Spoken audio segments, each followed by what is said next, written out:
샬롬, 샬롬, 샬롬. 여러분들에게 평안을 전합니다. 이 시간에 함께 하신 여러분들, 또 주님 앞에 있는 우리 모두를 주님께서 보시고 축복하시리라 믿습니다. 예, 이번 주 토라 포션 시작하도록 하겠습니다. 이번 주 토라 포션의 제목은 데바림, 이제 신명기가 시작되는 주간입니다. 44강으로 들어갔고요. 신명기 말씀들이라는 데바림으로 시작되는 이제 신명기, 우리가 흔히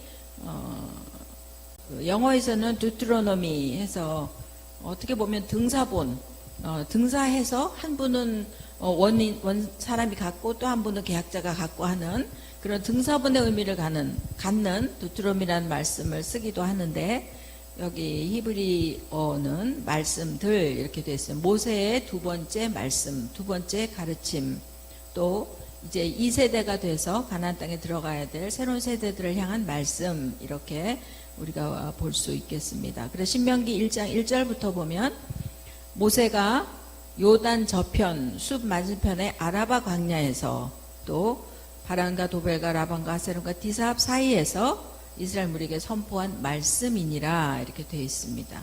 그래서 이 데바림의 원형은 다바르인데, 다바르는 말이기도 하고 때로는 일, 노동, 이 모든 것들을 포함합니다. 그래서 집중하게 하다, 정리하다, 가르치다, 이런 내용들을 가졌는데, 그 노동과 또 일, 이런 것들이 데바림이란, 다바르란 단어에 있는 것을 보면서 우리는 역시 말씀으로 우리는 행해야 된다라는 것들을 생각해 보게 됩니다. 그래서 이 말씀이 열린다, 말씀이 선포된다라고 할 때 이 말씀은 그냥 소리가 아니라 우리가 순종해야 될 명령인 것이죠. 그래서 이 말씀을 모세가 어디서 선포했냐면 아라바 강야에서 선포합니다. 요단을 건너기 전에 아라바 강야에서 선포하는데, 그 아라바라는 뜻이 섞다라는 뜻이 있어요. 그래서 잡족들 할 때도 이 단어를 썼고, 그래서 혼돈 중에 있는 자들에게, 왜 이제 정탐을 하고 와서 그 땅이 좋다 나쁘다 막 이런 어려움을 가지게 된, 또 그 이후에 있는 시간들 가운데 혼돈 중에 있는 자들에게 분명한 말씀을 가르칠 필요가 있었던 것이죠. 그리고 이 때는 신명기 1장에는 기록되어 있지 않지만 이제 1장 4절에 가면 때는 시온과 옥을 무찌른 후에 이 말씀이 선포되었다. 우리가 알다시피 시온과 옥이라고 하는 것은 마지막 때 유혹과 미혹을 의미합니다. 계시록에 보면 두 짐승이 나오죠. 그래서 시온과 옥이 상징하는 우리 안에 있었던 많은 유혹들, 미혹들을 제거한 후에 말씀이 선포되고 있다라고 볼 수 있습니다. 즉 하나님의 말씀이 선포되어지고 또 그것이 우리에게 명령이 되어서 내 삶을 바꾸어가는 순종까지 가기 위해서는 우리 속에 있는 시온과 옥이 상징하는 여러 유혹들을 제거해야 된다라고 볼 수 있겠죠. 그래서 신명기에서 나타난 특징은 언약이라는 단어가 27번 나오고요. 사랑이라는 단어, 언약이 상징 베리트, 사랑하는 아하바, 또 기억하라, 자카르라고 하는 단어들, 또 쉐마라고 하는 단어들, 우리에게 익숙한, 또 우리 신앙생활에 늘 기억해야 될 단어들이 계속 반복해서 나오고 있는 참으로 귀한, 어쩌면 모세오경 중에서 앞에 있는 모든 토라의 말씀들을 요약하고 정리해준 귀한 말씀이라고 보겠죠. 그래서 이제 그 후에 말씀을 선포하시면서 이제 너희가 여호와께서 주신 땅으로 올라가라라고 이제 하시죠. 그러면서 나 혼자 이 일을 감당할 수는 없다. 너희 이 백성들을 나 혼자 이끌고 갈 수는 없기 때문에 이제 지혜와 지식이 있는, 인정받는 자들을 세워서 함께 우리가 나아가자라고 하면서 천부장, 백부장, 50부장, 10부장과 조장들을 세웁니다. 이것이 어쩌면 우리가 교회를 이루어 가기 위한, 교회는 행정조직은 아니지만 우리가 교회를 교회로 세워가기 위한, 교회는 물론 건물이나 어떤 보이는 행정조직은 아니지만 여러 사람들이 모였을 때 또 그 모임을 효과적으로 이끌어 가기 위한 이제 소그룹의 지도자들이 필요한 것이죠. 그래서 이런 주장들을 세우며 또 17장에 오면 재판은 여하나님께 속했다. 그렇기 때문에 사람의 어떤 지위나 또 신분이나 낯을 보지 마라 라고 선포하죠. 그래서 우리가 이 17절의 말씀을 보면서 그래 당연히 재판은 그래야지. 재판은 하나님 앞에서 정의롭고 공의로워야지 라고 우리는 그냥 넘어갈 수 있습니다. 그런데 한 번만 우리가 잠시 서서 생각해 보면 재판이 지금도 그렇게 공정하게 정의롭게 되어지지 않고 있다는 것을 우리는 잘 알고 있습니다. 이 시대에도 우리는 우스갯소리로 하는 이야기지만 뭐 유전무죄, 무전유죄라고 해서 우스갯소리를 하는 것 같지만 이 시대도 여전히 재판이 하나님께 속한 것임에도 불구하고 사람으로 말미암아 어그러진 것들을 많이 보는데 특별히 이 모세가 이 말씀을 할 때 이때는 더했죠. 고대 근동의 법은 권력과 신분에 의해서 자동적으로 차이가 났고 구별이 있었고 그 재판이 공정하지 못했던 시대였습니다. 그렇기 때문에 이 재판에 대한 이 모세의 그 말씀은 선포는 어쩌면 아주 이스라엘 노예였던 이스라엘 특별히 애굽에서 노예로 살면서 그냥 그 노예의 신분과 근성에 젖어있던 이스라엘에게 또 억울함과 하소연을 들어줄 사람이 또 구조가 아무것도 없던 시대에 이 말씀이 이스라엘에게 파격적인 은혜의 제안이었을 것이고 어쩌면 우리가 말하는 소위 복음이었을 수 있었다는 것입니다. 특별히 이제 안식일 준수에 대해서 이제 우리가 십계명에 나오게 되겠지만 축복 그 자체였죠. 쉬어라. 그 변함없는 또 언제 끝날지도 모르는 어쩌면 평생 이어져 왔던 그 노동으로부터 쉴 수 있는 날이 있다라고 하는 것, 그것을 법으로 제정해주고 있다라고 하는 것, 이 율법이 그 불평등한 사회에서 그들을 살려주는 유일한 구원의 법이었다는 점에서 이스라엘 백성들에게는 정말 복음이었을 것입니다.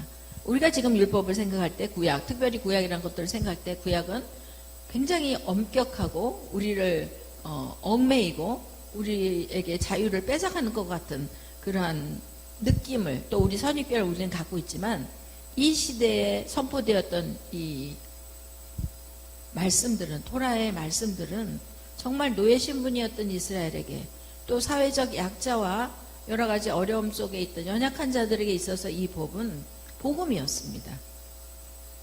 유일한 구원의 법이라고 해도 과언이 아닐 정도의 어쩌면 진정한 은혜의 법이었던 것이죠. 그래서 그 법을 다시 한번 재판에 관한 부분들을 선포하면서 모세는 이제 하나님께서 약속하신 땅을 올라가서 차지하라 라고 말합니다. 그리고 우리가 그 정탐을 통해서 본 바대로 12명이 정탐군이 갔지만 10명의 정탐군은 모두가 아낙 자손을 보면서 두려워했습니다. 그 두려움이라고 하는 것은 어쩌면 아낙 자손을 보기 때문에 두려워진 것이 아니라 이미 아낙 자손에 대한 갖고 있던 선입견, 거인족 속이고 우린 저들을 상대할 수 없을 것이라고 하는 머릿속에 미리 잠재되어 있던 어떤 두려움들을 실제로 확인한 것이라고 보아도 과언이 아닐 것입니다. 그래서 그 아낙 자손 거인족 속을 보는 순간 그들은 그냥 주저앉아 버린 것이죠. 마음이 무너진 것이죠, 사실은. 그래서 그렇게 돌아와서 남은 백성들에게 그렇게 보고할 수밖에 없었던 것이죠. 그러나 문제는 하나님께서 그 백성들에게 언약하신 그리고 그 백성들을 광야에서 꾸준히 인도하시며 보하셨던 만나와 메추라기를 먹이셨던 그 하나님 입장에서 그들을 향해서 갖고 있는 언약과 기대에 비하면 저들의 그러한 두려움은 보이는 어떤 아낙 자손을 향한 두려움이기 이전에 어쩌면 하나님에 대한 불순종과 바로 연결되는 것이라는 것이죠. 하나님은 그들이 가진 두려움, 현상을 보는 두려움을 탓하시기보다 그 현상을 능히 이기고 그 현상으로부터 능히 너희를 보호해줄 나의 존재를 너희가 잊어버렸느냐, 나의 존재를 너희가 아직도 믿지 못하겠느냐 하는 어쩌면 하나님이 가지시는 섭섭함일 수 있겠다라는 생각을 해보게 됩니다. 그래서 그 방해가 되었던 두려움을 우리가 이기기 위해서는 사실은 세상의 법칙을 거스려야 합니다. 우리가 지금도 어쩌면 여러 가지 상황 가운데서 세상이 이끌고 가는, 세상의 풍조가 우리를 이끌어가는 그 삶의 방향 가운데서 때로는 우리가 거슬러 올라가야 될 때가 있죠. 그리고 그것은 이 다수가 가는, 많은 사람들이 가는 넓은 길을 가는 것이 아니라 그들이 피하고 싶은 또는 보장도 되지 않는 좁은 길을 가야 되는 것에 대해서 우리도 때로 두려움이 있죠. 그리고 그것은 어쩌면 보이는 상황 가운데서의 삶이 아니라 보이지 않는 영적인 전쟁을 해야 되는 것이기 때문에 실제로 우리에게도 두려움이 있습니다. 두려움 자체를 우리가 뭐라고 할 수는 없지만 진정한 성도는, 그래서 하나님께서 우리에게 말씀하시는 것은 두려워하지 말라. 내가 너와 함께 할 것이다. 내가 너희의 보호자가 될 것이다. 라고 주님은 끊임없이 우리가 성경에 확인할 때 두려워 말라라는 얘기가 365번이 있다라고 하죠. 그 이야기는 1년 360일 매일매일 우리 속에 드러날 수밖에 없는 발견된 두려움을 이제 내가 도와줄 것이고, 그리고 너희들은 나를 통해서 나를 향한 믿음으로 그것들을 이겨가자. 나를 더 신뢰해라 라고 하는 하나님의 초청인 것이죠. 어떻게 보면 하나님은 매일매일 우리를 당신의 말씀으로 또 당신 스스로의 존재를 통해서 우리를 초청하고 또 우리와 함께 가기를 원하시는 것이죠. 그래서 여기서 땅을 차지하라. 땅을 차지하라. 내가 약속한 주기로 한 땅을 차지하라고 했을 때 실제적으로 땅일 수 있었고 부동산일 수 있겠지만 하나님께서 말씀하신 그 땅은 땅의 본질은 마음을 이야기하죠. 신약에도 그 땅의 비유들이 많은 것처럼 왜요? 왜 땅이 마음이어야 하는지. 왜냐하면 하나님의 나라가 너희 마음 안에 있느니라. 하나님이 언약하신 땅은 결국 하나님이 통치하시는 땅이고 새초부터 새말까지 하나님의 눈이 머물고 있는 곳이고 실제로 하나님의 임재가 있는 곳이 바로 땅입니다. 구약이 약속하고 있지만 보이는 땅을 이야기하지만 결국은 그곳에 보이지 않는 하나님의 통치가 온전한 곳이 땅인 것은 신약적으로 우리가 우리 성도들에게 주신 마음, 하나님의 나라가 너희 안에 있느니라. 하나님의 나라가 이미 우리 속에서 시작되었고 지금 진행되고 있다는 것들을 확인시켜 주시는 것이죠. 그래서 우리의 마음이 변화되면, 우리의 마음에 하나님에 대한 신뢰가 생기면 삶이 변화되죠. 왜냐하면 우리의 태도가 바뀌고 우리의 어떤 일을 결정하는 결정이 바뀌기 때문에 이것은 곧 하나님 나라의 확장으로 연결되어 가는 것이기 때문에 그렇습니다. 그래서 너희가 내가 언약한 땅을 차지하라 라고 하는 이야기는 너희 마음을 하나님의 그 말씀으로 채워라.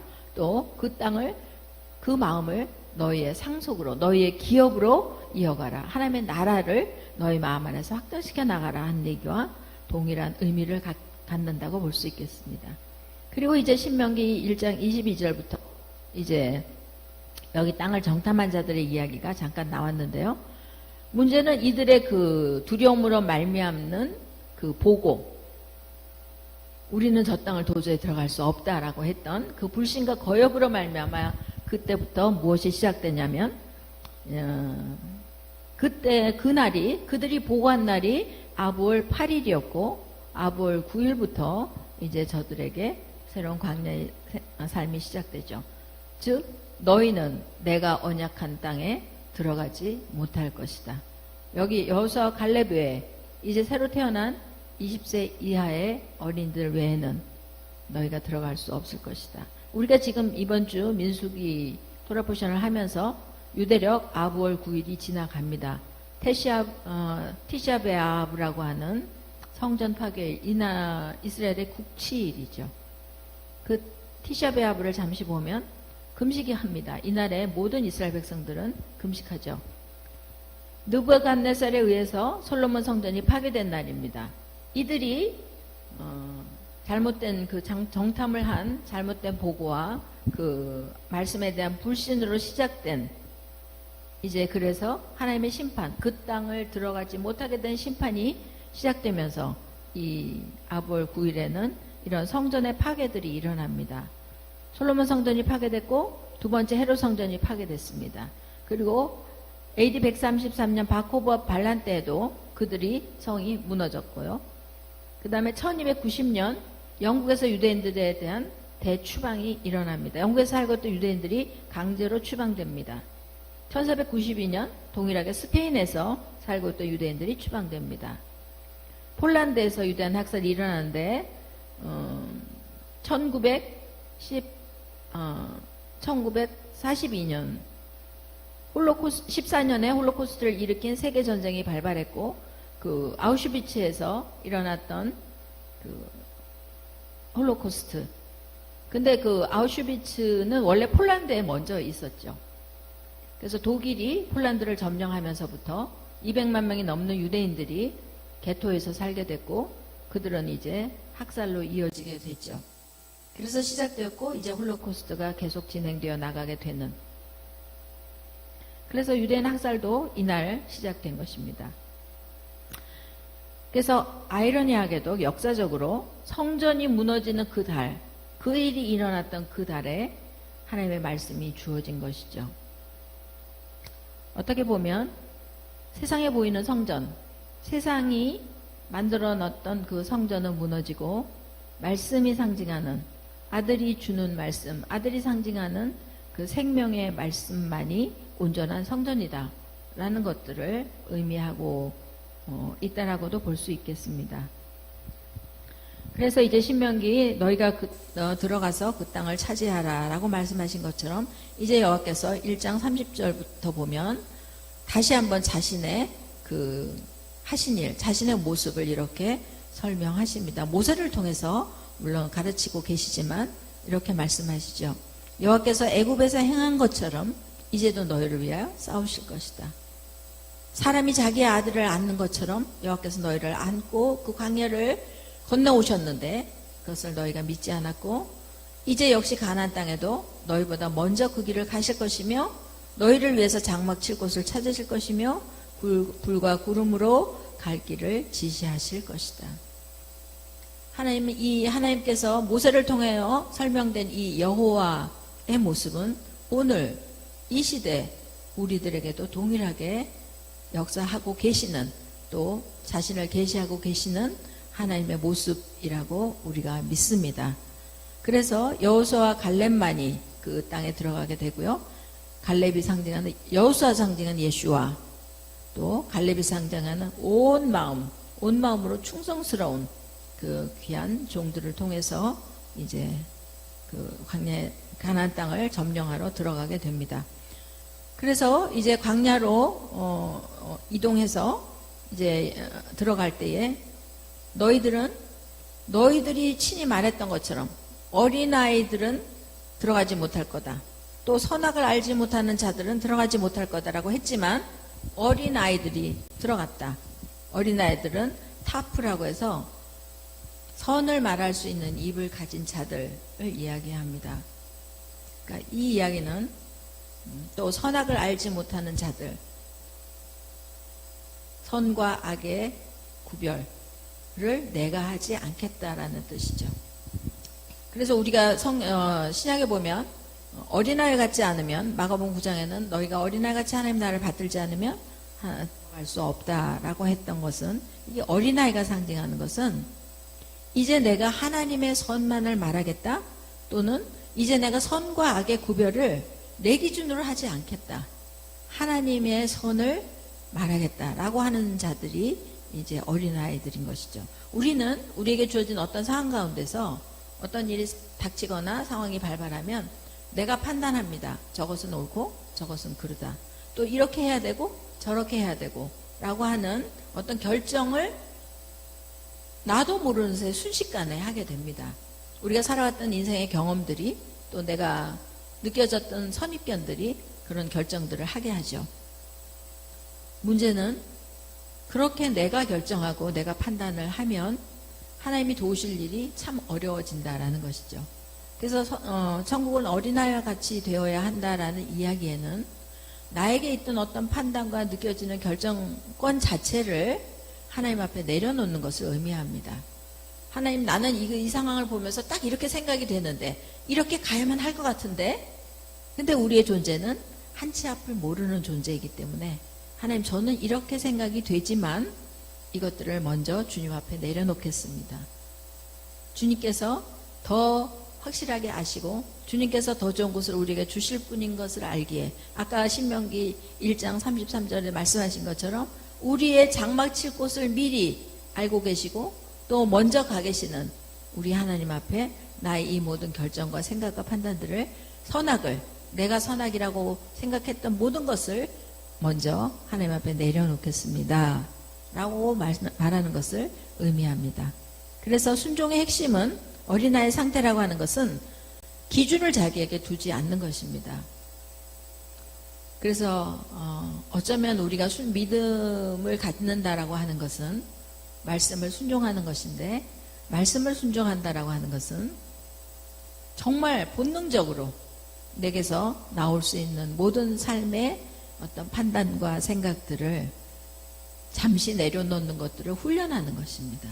그것은 모든 사람이 동일하겠지만 그 훈련이 잘 된 자, 먼저 하나님을 우선하는 하나님께 그 모든 것들을 맡기는 자가 점점 더 성숙한 자로 어쩌면 영적으로 보면 더 어린아이 같이 하나님과 가까운 자이면서 동시에 또 믿음의 어른으로 서갈 수 있는 사람이 될 것입니다. 그래서 이제 그들이 명령하신 대로 이제 가겠습니다 라고 했는데 여기 지금 1장 41절부터 45절의 내용은 먼저 가라고 했을 때 가지 않다가 하나님 앞에 혼나고 하나님께 책망을 듣고 이제 뒤늦게 우리가 올라가서 싸우겠습니다 라고 하는 그 내용을 이야기합니다. 그래서 우리가 성경으로 확인을 해야 되는데 지금 시간이 많지 않기 때문에 나중에 참조하시고 보시면 좋겠습니다. 그래서 이제 너희는 올라가지 말라라고 하나님께서 말씀하시는데 이 사람들은 본인이 회개하게 하는 모습으로 사실은 올라가겠다라고 한 것이죠. 그런데 우리가 진정으로 회개했다라고 하는 것은 하나님의 말씀에 순종하는 것을 이야기합니다. 내가 이것을 하고 싶은데 내가 해야 되는데 하지 않아서 하나님의 명령에 불순종한 것을 내가 다시 하겠습니다 라는 모습은 맞는 모습이죠. 그러나 문제는 하나님께서 올라가지 말라라고 하실 때 내가 가고 싶어도 올라가지 않는 것이 순종인 것이죠.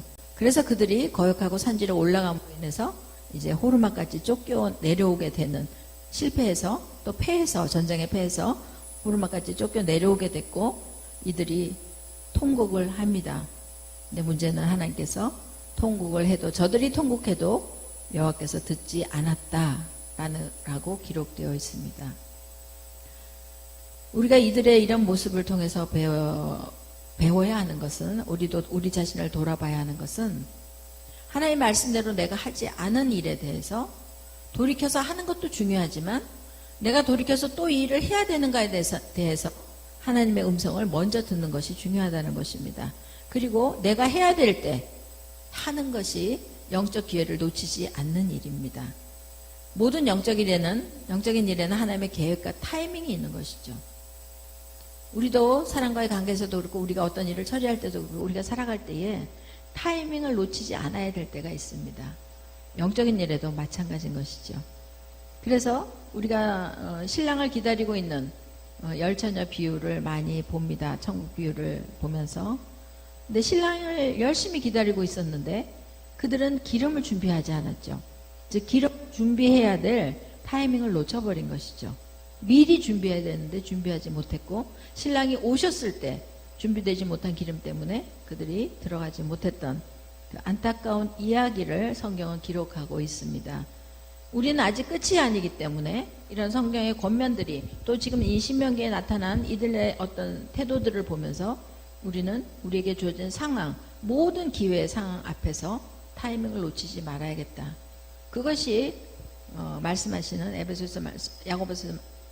에베소에서 말씀하시는 때를 얻든지 못 얻든지 복음을 전한 아까 제가 착각했네요.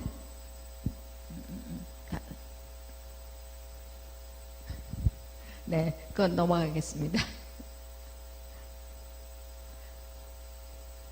그래서 이제 2장에 넘어가면 홍해 길로 광야에 들어가서 여러 날 동안 2장 1절에 보면 저기는 없을 거예요. 2장 1절에 보면 세일산을 두루 다녔다라고 하는데 세일산을 다니면서 그들이 그냥 다니었던 것이 아니라 조금씩 조금씩 이제 자신의 실상을 보게 되죠. 마음대로 되지 않는 것들을 깨닫게 되고, 이제 저들이 가지고 가서 저들이 찾아야 될 유산을 차지하게 됩니다. 2장 3절에 보면 이제 너희가 북쪽으로 가야 될 것인데, 북쪽으로 가면서 이제 북진을 하면서 만나지는 일들이 있습니다. 4절에 보면 그것이 에서에게 준 세일 땅을 너희가 지나게 될 것이다.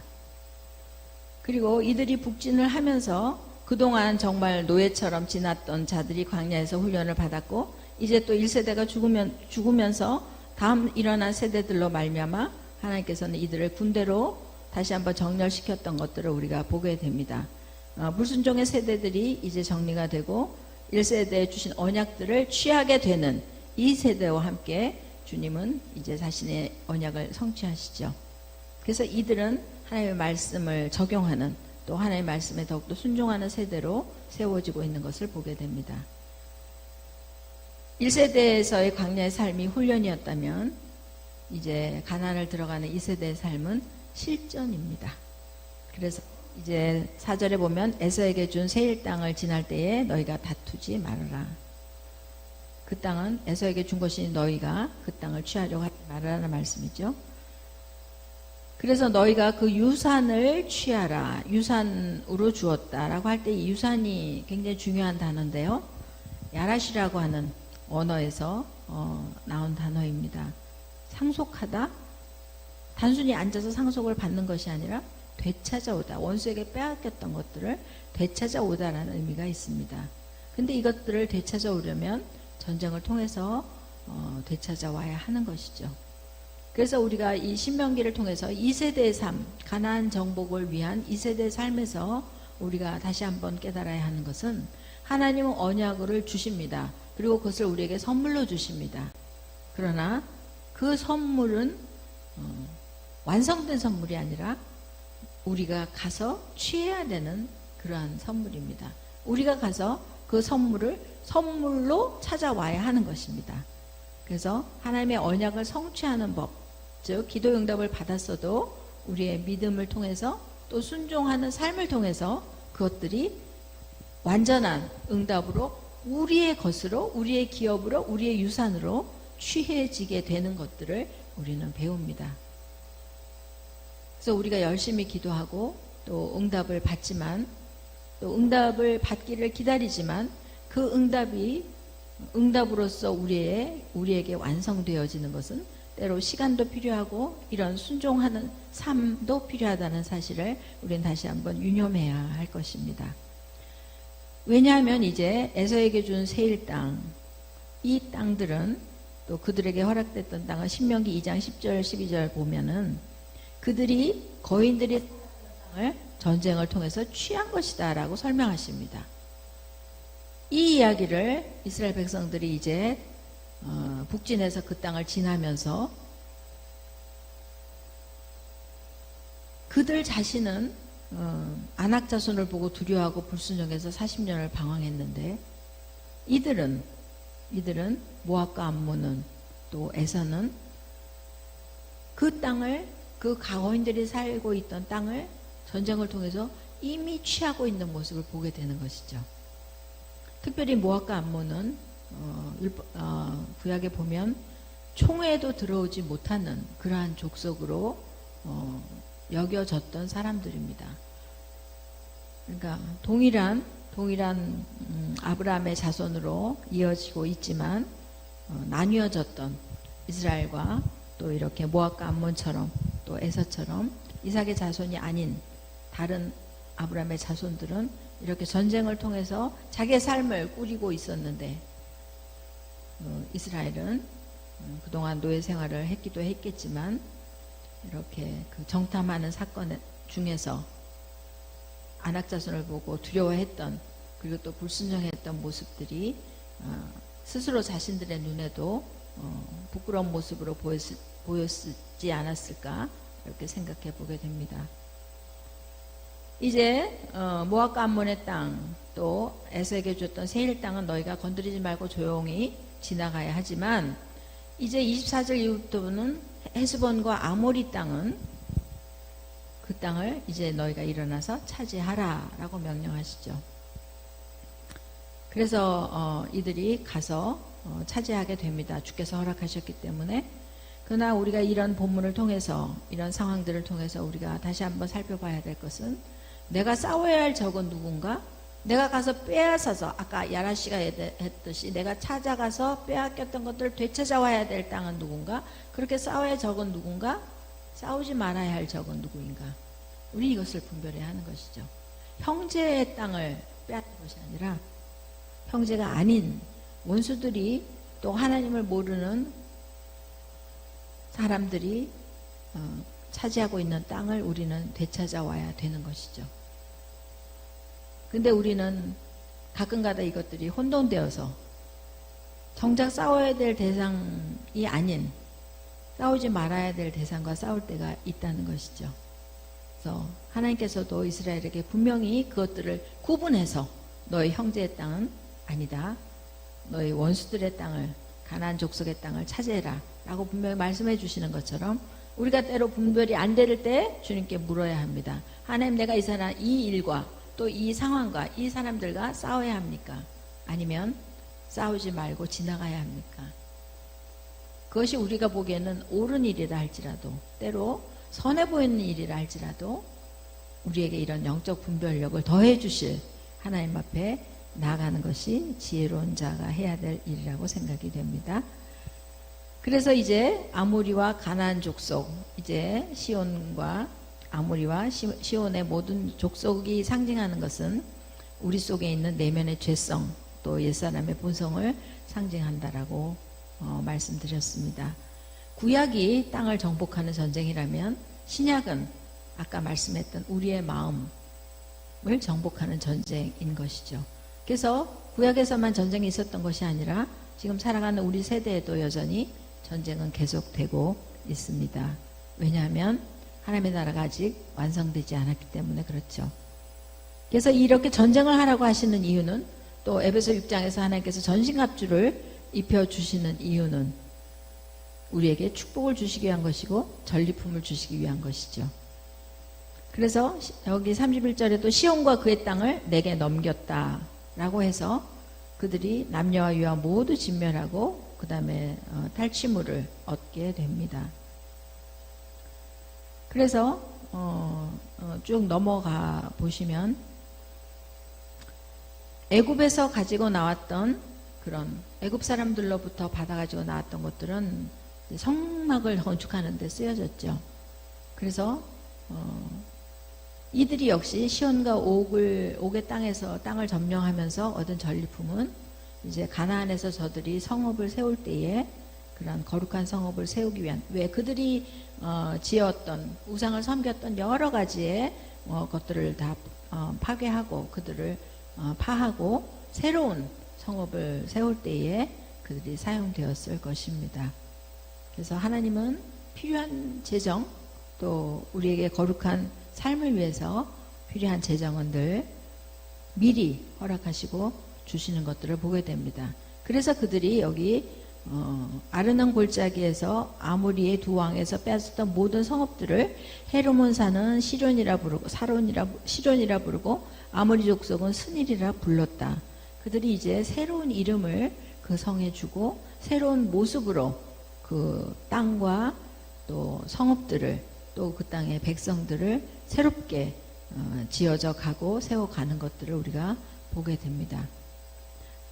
그러나 우리가 이제 가나안 땅에 들어가서 하나님께서 약속하신 그 땅을 점령해 갈 때에 시온과 옥과 같은 그런 방해가 우리에게도 있을 것을 이야기하는 것입니다.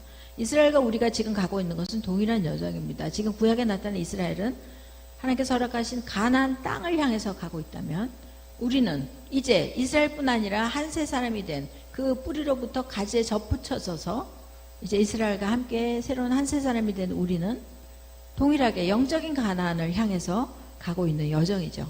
그래서 저들이 가나안 들어갈 때 시온과 옥 같은 방해가 있었다면 우리에게도 동일하게 이제 완성된 영적인 가나안을 향해 가는 과정에 시온과 옥 같은 방해가 여전히 있을 것을 우리가 알고 있고 또 있는 것을 우리가 보게 되는 것이죠. 그래서 우리가 준비해야 될 것은 전쟁을 위해서 우리가 준비해야 될 것은 갈렙의 충성을 보이는 상황에 두려움을 쓰러뜨리는 영성. 아까 말씀드린 것처럼 두려움에서 나오는 불신앙을 쓰러뜨리고 없애는 그 불신앙을 제거하는 영성이 필요하고 무엇보다 강력한 순종의 힘이 더욱더 필요하게 되는 것이죠. 이 강력한 순종의 힘은 성령 하나님과 친밀하게 동행하는 삶의 훈련에서만 얻어질 수 있는 것입니다.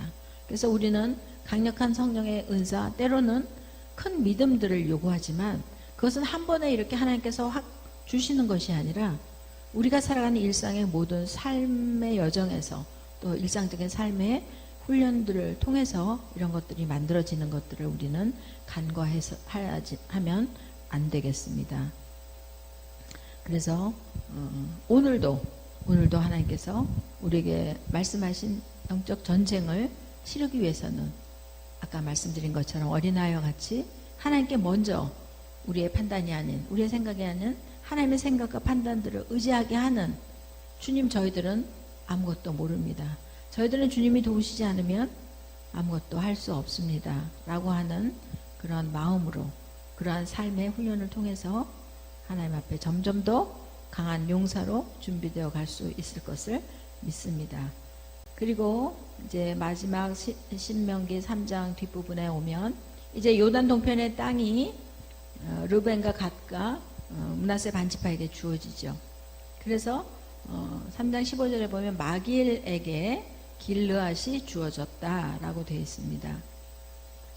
이 원어적 의미에서 보면 마길이 의미하는 것은 장사꾼이라는 내용이 있고요. 길르앗은 강하다라는 뜻인데 이 길르앗이라는 도시는 굉장히 그 향유가 많이 났고 약재료가 되는 약의 재료들, 치유를 위한 약의 재료들이 많이 생산되었던 도시라고 합니다.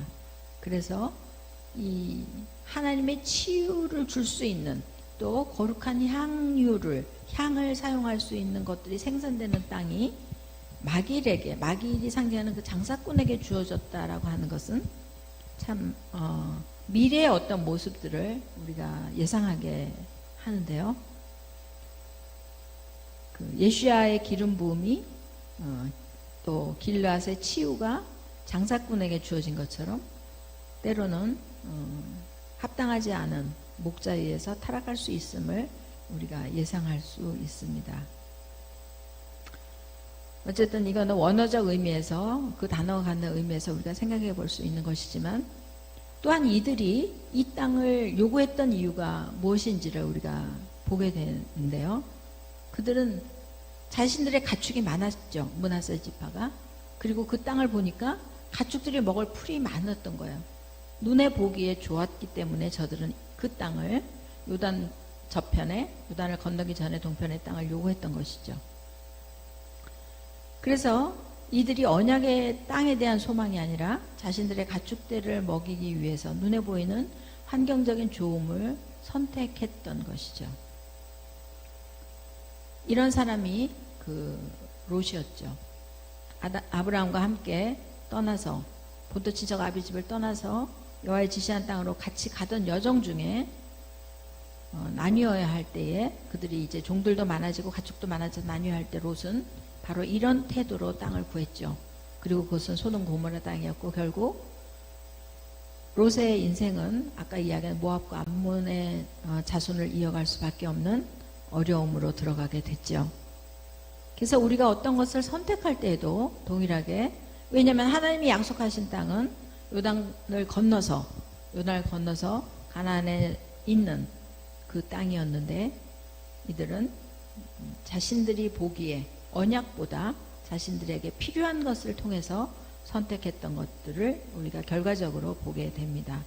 그래서 우리는 어떠한 것을 택하는지, 우리 눈에 보기에 좋은 것을 택하는지, 아니면 하나님의 언약에 근거한 것들을 눈에 보이기에 좋지 않아도 그것들을 택하는지, 그건 신약에 와서도 넓고 평탄하고 좋은 길을 갈 것인가, 좁고 협착한 길을 갈 것인가 라는 이야기를 신약에서도 우리가 보는 것처럼 날마다 우리는 하루하루의 삶 가운데서 선택해야 되는 일들을 많이 만나게 됩니다. 나의 선택은 어떤 기준인가? 나의 선택은 나의 미래에 어떤 결과를 초래할 것인가? 세상에 있는 광고에도 순간의 선택이 평생을 좌우한다라고 하지만 어쩌면 우리들에게 순간의 선택은 영혼을 좌우할 수 있는 것이기도 합니다. 그래서 우리는 이런 말씀에서 이들의 삶에서 또 특별히 하나님께서 신명기를 통해서 이제 가나안 정복을 해야 되는 다음 세대, 또 영적인 가나안을 정복해야 되는 우리 모두에게 주시는 깊은 가르침, 또 두 번째 가르침에 귀 기울이는 복된 한 주가 되기를 축복합니다. 샬롬. 감사합니다.